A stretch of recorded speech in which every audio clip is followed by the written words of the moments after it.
guys, welcome back to Life of Steph and welcome to Friday the 13th. So for Friday the 13th and for like the grand finale after these 12 days of killings, I wanted to do something that I think is pretty cool. So first things first, the story that we're gonna go over today, I know that all the research shows that it's just a story. It was made up. It was first seen on creepypasta. I am fully aware of that. However, I just think it's so fascinating. It's so fascinating. And I think like with everything, like with our governments and all of that, I don't think it's above any government to do an experiment like this. Um, so that's the first disclaimer there. And second, I know that all full 12 days of killings are not up. That's because I've been totally sucking at life with editing. So those are going to be up. But I just wanted this video to, specifically go up on Friday the 13th. And then you'll also see a bit of a different setting on the other videos. Some of them won't necessarily be mukbangs. I just wanted to try a little bit different type of thing also. So let me know what you guys like. But anyway, let's just get right into it. Happy Friday the 13th to everybody. Such an awesome day, right? So today we're gonna be going over the Russian sleep experiment. And I'm sure a lot of you have heard it. I can't remember when I first heard it, but my sister's actually the one that mentioned to do this for Friday the 13th. I had told her about this experiment years ago when I first read about it, and it's something that has stuck with her, which says a lot because my sister isn't necessarily into anything that I'm into, anything horror, serial killer, bloody, whatever. Everything that describes me, she is not into. But this story stuck with her, so we're gonna go ahead and go over it together today. So this happened back in the 1940s. Obviously, Russian sleep experiment. So the Russians did this experiment back in the 1940s. And so what they did is they actually took war prisoners and they pretty much told them that if they participated in this experiment, then at the end of the experiment, they would be free. They would be free to go. And so obviously if you're a war prisoner, like, yeah, you're going to be up for wanting freedom, right? So they obviously took a little bit of advantage of that. But pretty much the point of it was for them to stay fully awake. They were going to be locked in this room and gas was going to be constantly put into this room to keep them awake. And they wanted to see what the results would be. And they were monitoring like the oxygen levels with this gas, obviously because they didn't want to kill them. And so they put them in this room and they put cameras in there. They installed cameras so that they could be able to monitor them. They had a two-way mirror so that they could monitor them. And in this room, they put like sleeping cots, they put books, running water, toilets, and dry food. And it was enough dry food, so there were 5 participants, and it was enough dry food for it to last just over a month for all of them. So they were pretty well stocked, I guess you could say, with dry food, but it's food, right? They let them all in, and everything seems to be going fine, like the first 5 days. Like, no one's complaining, there's no issues. And part of it might be that they just don't want to complain because they want their freedom, so they weren't complaining whatsoever. And so as they were monitored, they noticed that as the days went by, as their conversations went by, their conversations started changing a bit. So they started talking about more traumatic incidents in their past, And the tone of their voice itself changed a bit after day 4. And so after day 5, it's when they started complaining, and they also so they were complaining about the circumstance of the experiment itself, but then also of the circumstance that led them to that situation. So it was like they, were, I guess, kind of like reflecting on their life and their choices and, how they got there. And they were demonstrating like really bad paranoia. They stopped talking to each other, conversing between one another how they were before, and instead they started talking like to the microphones, the cameras, the two-way mirror, and it was like they were trying to win over the controllers, the people in charge of the experiment. They were trying to win them over and turn them around against the other participants. So that happened again after day 5, and they just kind of thought, it was part of the gas, the effect of the gas that it had on people. So after 9 days, things changed even more. So one of them actually started screaming as loud as he possibly could, started screaming and running around this room, running like the length of the room back and forth for 3 hours. This participant was yelling at the top of his lungs, and the other participants were like not reacting whatsoever. No reaction. They continued their isolation. They continued their whispering to the microphones or the mirrors or the cameras, whatever it may be. They continued with that. And so the participant that was screaming for 3 hours got to the point where he was trying to scream, but at that point it was just like little noises that were coming out. And what the conclusion was that they had is that he had actually ripped his vocal cords. He couldn't talk anymore because of all of the screaming that he was doing. And then eventually 2 more participants joined him in this screaming fest. And so we've got one that started it and he can no longer be yelling. Then we've got 2 new yellers. So the other 2 that were left, what they ended up doing is they ended up ripping out the pages from the books that they had been provided at the beginning of the experiment, and they started smearing them with their own feces to cover the mirrors. And once that was done, the whispering stopped. They were no longer whispering into like the microphone. So it got to the point where even the researchers really had no idea what was going on in there. So now on to day 12. Since there were no sounds coming from this room, no sounds whatsoever, nothing. They kept checking like the microphones every hour to see if they could hear something, some type of reaction from them, and nothing. So they were monitoring the oxygen levels very closely, and the oxygen levels reflected that there were still 5 participants. So the amount of oxygen that was being used reflected 5 people, but it reflected 5 people after very strenuous workout. So they were breathing heavily. These 5 participants were breathing heavily, but they could tell that there were still 5 participants alive. And so on day 14, they actually decided to try to make contact with the participants in the room. So they had an intercom that they could speak into the room. So they decided to actually use it and see if they could get some type of reaction from them. So they announced, "We are opening the chamber to test the microphones. Step away from the door and lie flat on the floor, or you will be shot. Compliance will earn 1 of your immediate freedom."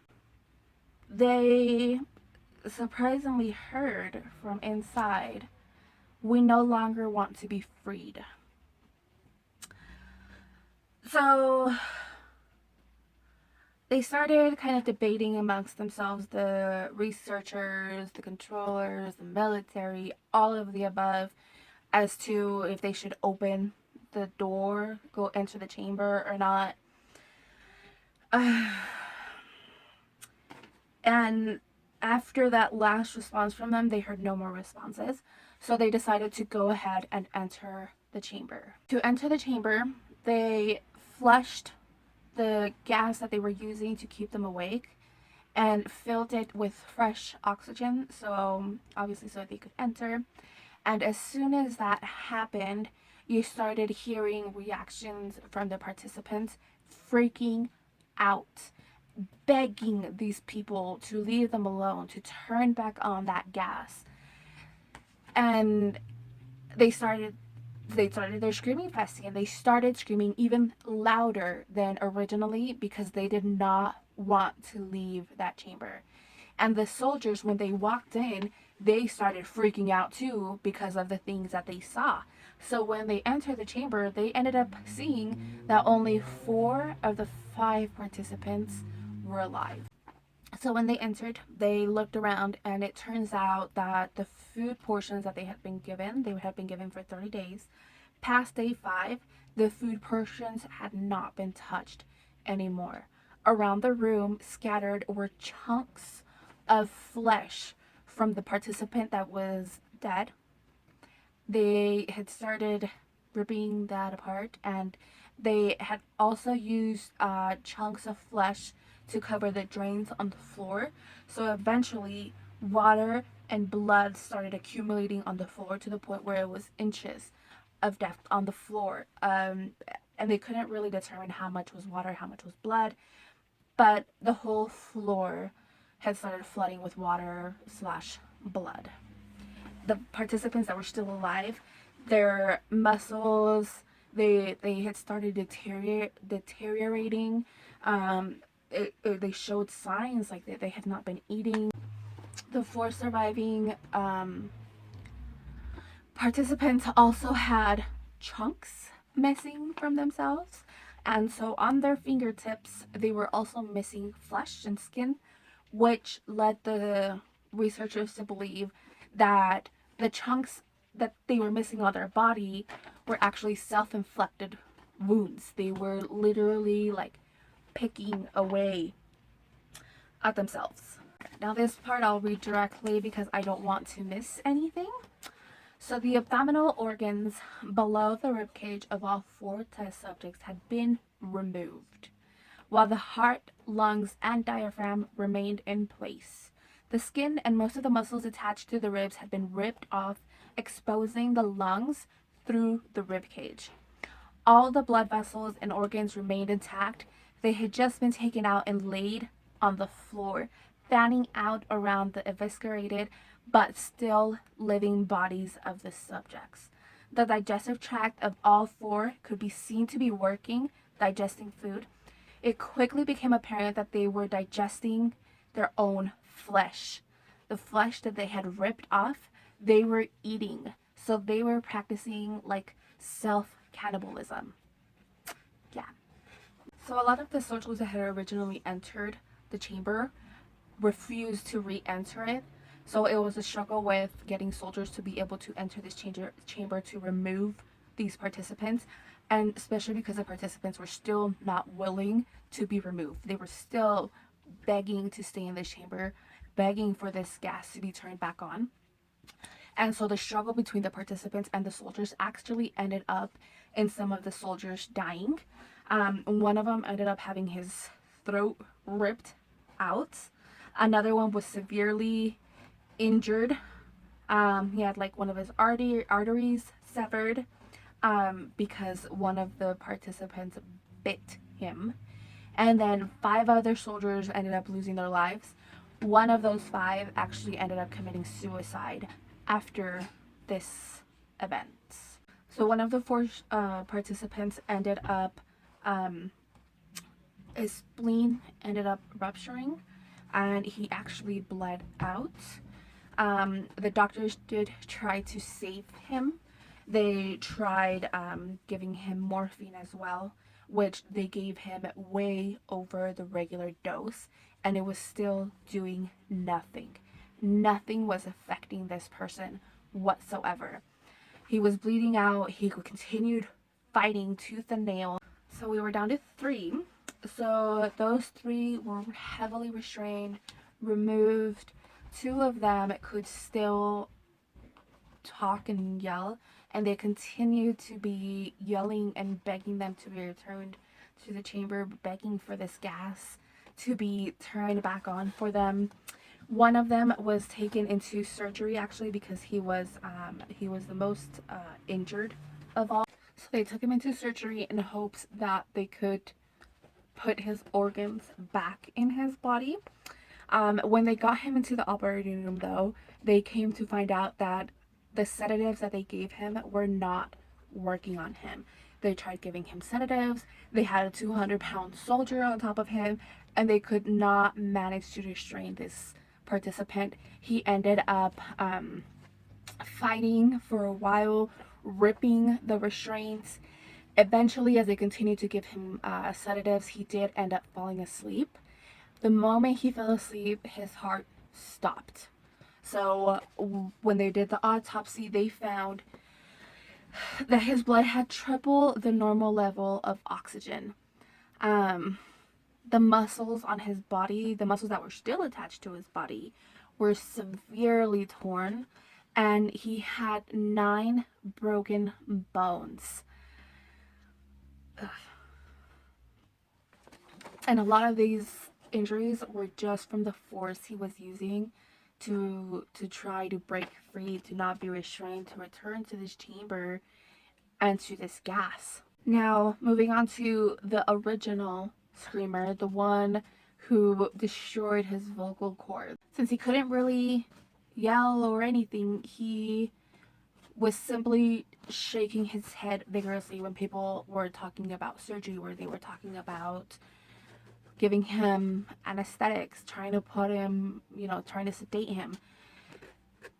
Finally, one of the doctors suggested proceeding with the operation without any type of sedation. And at this point, the participant agreed. He agreed to a surgery without any anesthetic, fully awake and alert. So they continued this surgery, which was a 6-hour procedure, in which they were attempting to, replace his organs, cover them with whatever skin he had. And the surgeons just could not believe that throughout this procedure, the patient was just maintained. He was alert, he was alive. And even one of the nurses claimed that during the procedures multiple times, the patient just would smile throughout this procedure. So when the surgery was ended with this subject, he ended up wheezing really, really loudly, like he was attempting to talk, but was struggling. The doctors could only assume that it was something very important, so they ended up giving him like a paper and a pen so he could write it down, and his message said, "Keep cutting." The other 2 participants were also given the surgery. They also received surgery.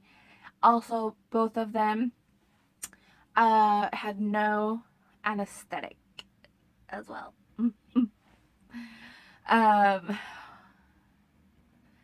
However, throughout part of the surgery, they would be laughing. They were laughing throughout this painful procedure of doctors putting their bodies back together. So they ended up giving them a paralytic. But once that was injected, they couldn't move, but they would just be following the surgeon with their eyes. Whatever they were doing, they would just follow them with their eyes. Oh my gosh. But as soon as that wore off, like, they were back at trying to get free, trying to struggle and go back to the chamber and all of that. They asked them why they had, ripped themselves apart and why they wanted to go back to this chamber. And the only response they received was, "I must remain awake." At this point, we've got all 3 subjects. They've been stitched up, and so they're put into, they're heavily reinforced and put back in the chamber, but just like placed in the chamber. The gas isn't turned on or anything.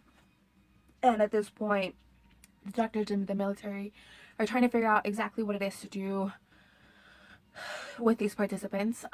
Somebody does suggest killing them. And while the other side is like, no, let's see what else we can come up with this experiment. So they decide to put them back in this chamber, turn on the gas, and heavily reinforced their beds for pretty much long-term commitment to these beds that they'll be confined to. So at one point, it's mentioned to them that they're going to return to this chamber with this gas, and at that moment they start complying with whatever they say. They just want to get back in there.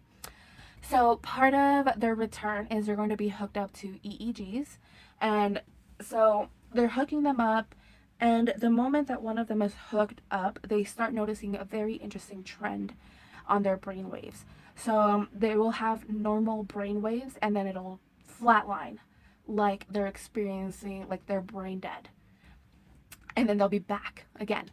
So it kind of is normal, and then nothing.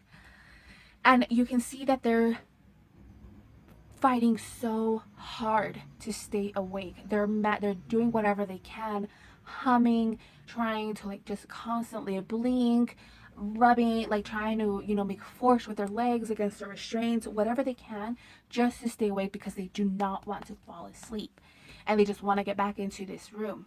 So one of them ends up somewhat falling asleep. He lets his eyes close completely. Immediately, his brain waves change to reflect that he's in a deep sleep. And then right after that, he's dead. Bye-bye. Totally bye-bye. So, our final participant, not the final one, but the one that could speak, starts screaming at this point, requesting to be set back in, like trying to rush them. And he starts showing the same changes in his brainwaves, to where it's like normal and then flatlining, normal and then flatlining.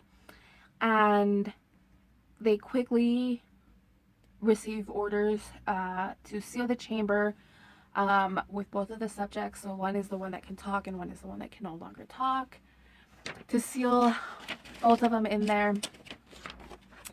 And they end up sealing in 3 researchers as well. So since we ended up locking in 3 researchers, one of them, what he ended up doing was drawing his gun, shooting his commander in the head, shot the one that could not speak, shot him. Then he pointed the gun at the other subject, the one that could still speak, and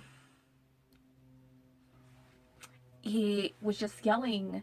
He refused to be locked in this room with this subject, not even really knowing what he was anymore, what he had done. So he asks him, "What are you?" And the participant just smiled. Then he says, "Have you forgotten so easily? We are you. We are the madness that lurks within you all, begging to be free at every moment in your deepest animal mind.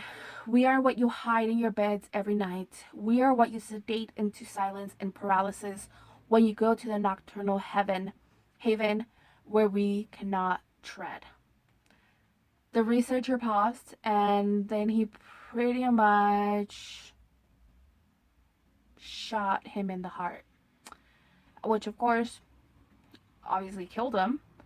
And as he was dying, our last subject just managed to try and choke out, so nearly free. So, yeah, that is our Russian sleep experiment. So there's obviously been like different adaptations throughout the years. Um, there's been a movie, like a little thriller that came out of this. Um, I believe it was supposed to be released this year. I didn't check if it's already been released, but I would assume so since we're at the end of the year. So they've, kind of ran with it. Obviously, like I mentioned, I know it's not a true story, but I think it's freaking awesome. And I think it's possible that something like this could definitely happen. So let me know what you guys think. Let me know what you guys think as far as like the mukbang, no mukbang.